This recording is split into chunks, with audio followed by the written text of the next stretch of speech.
Praise the Lord. நாள் 115 தியான பகுதி நியாயாதிபதிகள் 20ஆம் அதிகாரம் மற்றும் 21ஆம் அதிகாரம். 20ஆம் அதிகாரத்தை வாசிப்போமானால் இவை கடந்த அதிகாரத்துடைய தொடர்ச்சியாகவே எழுதப்பட்டிருக்கிறது. கடந்த அதிகாரத்தில் ஒரு லேவியன் கிபியாவில் குடியிருக்கும் பொழுது அவன் மறுமனையாட்டியை கிபியோனின் குடிகள் இலட்சியை நடத்தினது நிமித்தமாக அவள் மரித்து போனாள். எனவே இந்த லேவியன் அவளை 12 துண்டாக வெட்டி இஸ்ரவேலின் 12 கோத்திரங்களுக்கும் அனுப்பினான் என்பதை நாம் வாசித்தோம். அவைகளுக்கு பிற்பாடுள்ள காரியங்களே இவைகளில் எழுதப்பட்டிருக்கிறது.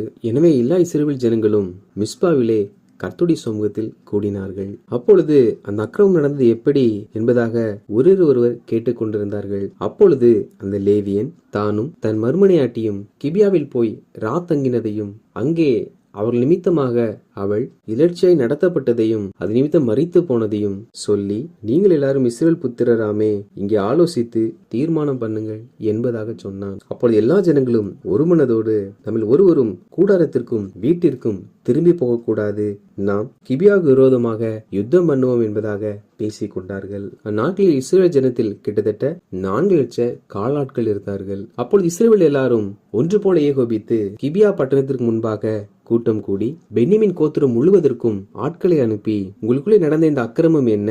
இப்பொழுதும் கிபியாவில் இருக்கிற பேலியாளின் மக்களாகிய அந்த மனுஷரை நாங்கள் கொன்று பொல்லாப்பை இஸ்ரவேலை விட்டு விலக்கும்படிக்கு அவர்களை ஒப்புக் கொடுங்கள் என்று சொல்ல சொன்னார்கள்.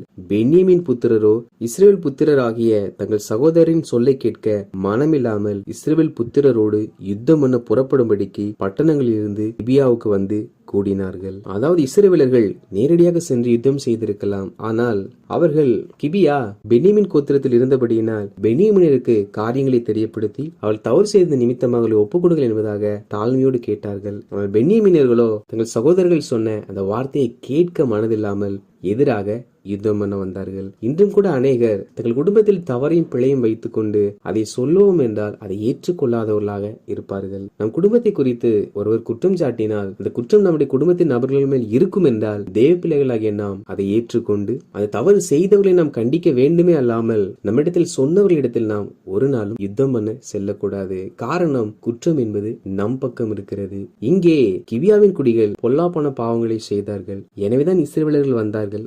ஆனால் பென்யமீன் புத்திரரோ பொல்லாப்பு செய்த தன் ஜனங்களை கண்டிக்காமல் தண்டிக்காமல் தண்டனை சுட்டி காண்பித்த அவர்களுக்கு எதிராய் செல்லுகிறார்கள். பென்யமீன் புத்திரரில் கிட்டத்தட்ட 26,000 பேர் இருந்தார்கள். அதில் 700 பேர் கவன்கள் எரிகிற பலவான்களா இருந்தார்களாம். இஸ்ரவேல் ஜனங்களோ 4 லட்சம் பேர் இருந்தார்கள். ஆனாலும் பென்யமீனர்கள் இஸ்ரவேலுக்கு விரோதமாக யுத்தம் பண்ணினார்கள். அப்போ இஸ்ரவேல் புத்திரர் தேவனுடைய பெட்டிக்கு முன்பாக சென்று, எங்களில் யார் முந்தி போய் பென்யமீன் புத்திரரோடு யுத்தம் பண்ண வேண்டும் என்பதாக கேட்டார்கள். அதற்கு கர்த்தர் யூதா முந்தி போக வேண்டும் என்பதாக சொன்னார். அப்படி இவர்கள் யுத்தத்திற்கு சென்ற பொழுது பென்யமீன் புத்திரர் இஸ்ரவேலில் 22,000 பேரை அன்றைய தினம் விழும்படி சங்கரித்தார்கள். யுத்தத்திற்கு சென்று இஸ்ரவேல் ஜனங்கள் தோல்வியை சந்தித்தார்கள். மறுபடியும் இஸ்ரவேல் ஜனங்கள், எங்கள் சகோதரராகிய பென்யமீன் புத்திரரோடே திரும்பவும் யுத்தம் கலக்க போவோமா என்று கர்த்தரிடத்தில் கேட்டார்கள். அவர்கள் விரோதமாய் போங்கள் என்பதாக கர்த்தர் சொன்னார். மறுநாளும் யுத்தத்திற்கு செல்லுகிறார்கள். அப்பொழுது பென்யமீனர் இஸ்ரவேல் ஜனங்களில் 11,000 பேரை சங்கரித்தார்கள். 3வது முறையும் இஸ்ரவேல் ஜனங்கள் கர்த்தரிடத்தில் போய், எங்கள் சகோதரராகிய பென்யமீன் புத்திரரோட யுத்தம் பண்ண புறப்படலாமா புறப்படலாகாதா என்பதாக கேட்டார்கள். கர்த்தர், போங்கள், நாளைக்கு அவர்களை உங்கள் கையில் ஒப்புக் கொடுப்பேன் என்பதாக சொன்னார்.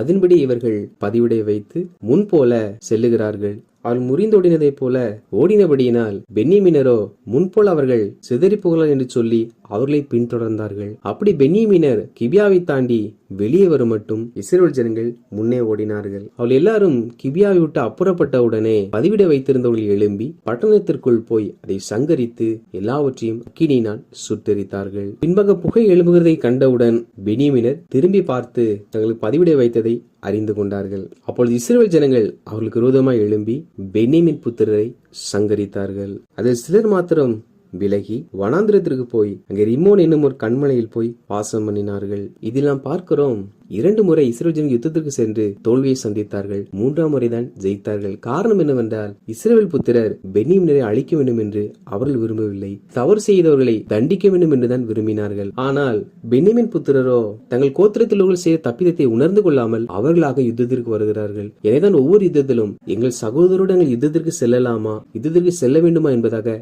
கர்த்தரிடத்தில் கேட்டார். அப்படி என்றால் முதல் 2 விசை இஸ்ரவேல் ஜனங்கள் யுத்தம் பண்ண வேண்டும் என்று நினைக்கவில்லை.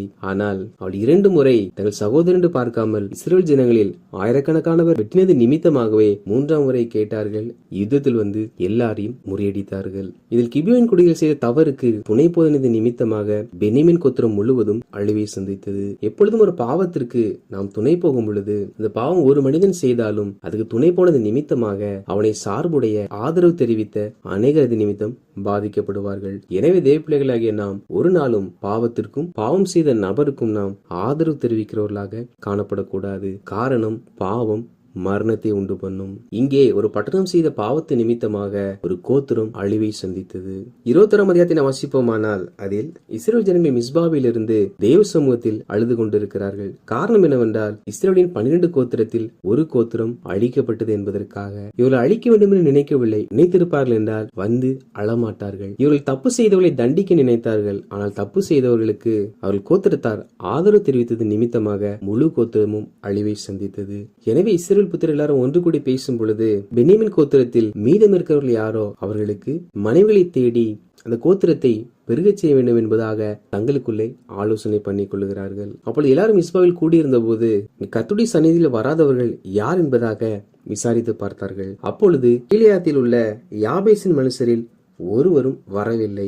எனவே இஸ்ரவேல் புத்திரர் யாபேசுக்கு விரோதமாய் போகும்படி ஆட்களை அனுப்பி அவர்களில் சகல ஆண் பிள்ளைகளையும் புருஷனை அறிந்த சகல பெண் பிள்ளைகளையும் சங்கரிக்கும்படி கட்டளையிட்டார்கள். அப்படியே அவர்கள் சென்று சகல ஆண்களையும் சகல பெண் பிள்ளைகளையும் சங்கரித்து புருஷனை அறியாத 400 கன்னி பெண்களை கண்டுபிடித்து அவர்களை பாளையத்திற்கு கொண்டு வந்தார்கள். இதற்கு பிற்பாடு அவர்கள் ரிமோன் கண்மலையில் இருக்கிற பென்யமீன் புத்திரோடு சமாதானம் பேச மனுஷரை அனுப்பினார்கள். இவர்கள் போய் சமாதானம் பேசி அதற்கு பிற்பாடு இந்த 400 கன்னி பெண்களை இதில் மீதியா இருக்கிறவர்களுக்கு கொடுத்தார்கள். அப்படி செய்தும் இஸ்ரவேல் புத்திரருடைய தொகை பெருகவில்லை. எனவே இஸ்ரவேல் புத்திரர் மறுபடியும் என்ன செய்யலாம் என்பதாக யோசிக்கிறார்கள். அந்த சமயத்தில் சீலோவிலே கர்த்தருக்கு பண்டிகை கொண்டாடப்படும் என்று அவர்கள் பேசி அப்பொழுது கன்னி பெண்கள் மாத்திரம் நடனம் பண்ணி வருவார்களாம். எனவே இவர்கள் மீதமிருந்த பென்யமீன் புத்திரரிடத்தில் அவருடைய திராட்சை தோட்டத்தில் பதிவிருக்க சொல்லி அந்த நாளில் சீலோவில் இருக்கிற கன்னி பெண்கள் வரும் பொழுது நீங்கள் எழும்பி உங்களுக்கு என்று பெண்களை பிடித்து உங்கள் கோத்திரத்திற்கு கொண்டு செல்லுங்கள். அவர்கள் தகப்பனாரோ அல்லது சகோதரர் எங்களுக்கு வந்து முறையிட்டால் எங்கள் நிமித்தம் தயவு செய்யுங்கள் என்பதாக நாங்கள் அவரிடத்தில் சொல்லுவோம் என்பதாக சொன்னார்கள். பென்யமீன் புத்திரரோ அப்படியே செய்து தங்கள் தொகைக்கு சரியாக பெண்களை பிடித்து சென்று அவர்களை தங்களுக்கு மனைவிகளாக மாற்றிக்கொண்டார்கள். இதில் நாம் பார்க்கிறோம், அளிக்கப்பட்ட சுதந்திரத்திற்காக அவர்கள் சகோதரரே அதை கட்டி எழுப்பபடிக்காக முயற்சிக்கிறார்கள். நாமும் கூட நம்முடைய உடன் பிறந்தவர்கள் நம் உறவினர்கள் வாழ்க்கை குறையப்படும் பொழுது கூடுமான மட்டும் அவர்களுக்கு நாம் உதவி செய்து அந்த குடும்பத்தை கட்டி எழுப்புகிறவர்களாக காணப்பட வேண்டும். பென்யமீன் புத்திரருக்கு பெண் கொடுக்க யாரும் இல்லை. ஆனால் இஸ்ரவேல் ஜனங்களோ அவர்களுக்கென்று பெண்களை இவர்களாக பார்த்து அநேக குடும்பங்களை கட்டி எழுப்பி அந்த கோத்திரத்தை அழிந்து போகாதபடிக்கு பாதுகாத்தார்கள்.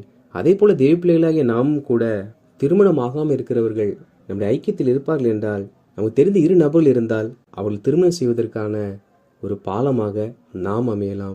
இது நிமித்தமாக அந்த குடும்பம் கட்டப்பட்டு அவள் சந்ததியானது வளர ஆரம்பிக்கும். வாசித்த இந்த அதிகாரிகளின்படி கர்த்தருடைய ஜனங்களாகிய நாம் ஒரு நாளும் பாவம் செய்த நபருக்கு துணை போகாமல் நம்மோடு உடன் பிறந்தவர்கள் உறவினர்கள் அழிந்து போகும்போது அழிவை சந்திக்கும் பொழுது நாம் அமைதியாக இராமல் அவர்களை மீண்டெடுத்து பிறர் திருமண வாழ்க்கையில் இணைக்கப்பட ஒரு குடும்பம் கட்டப்பட நாம் பாலமாய் இருப்போம் என்றால் நிச்சயமாக அந்த குடும்பம் அந்த வாழ்க்கைக்காக கர்த்தரிடத்தில் நன்றி செலுத்தும் பொழுதும் அதற்கேற்ற ஒரு பலனை கர்த்தர் நமக்கும் நம் பின் சந்ததிக்கும் தருவார். கர்த்தர் தாமே அநேக குடும்பங்களை கட்டி எழுப்ப நம்மை பயன்படுத்துவாராக.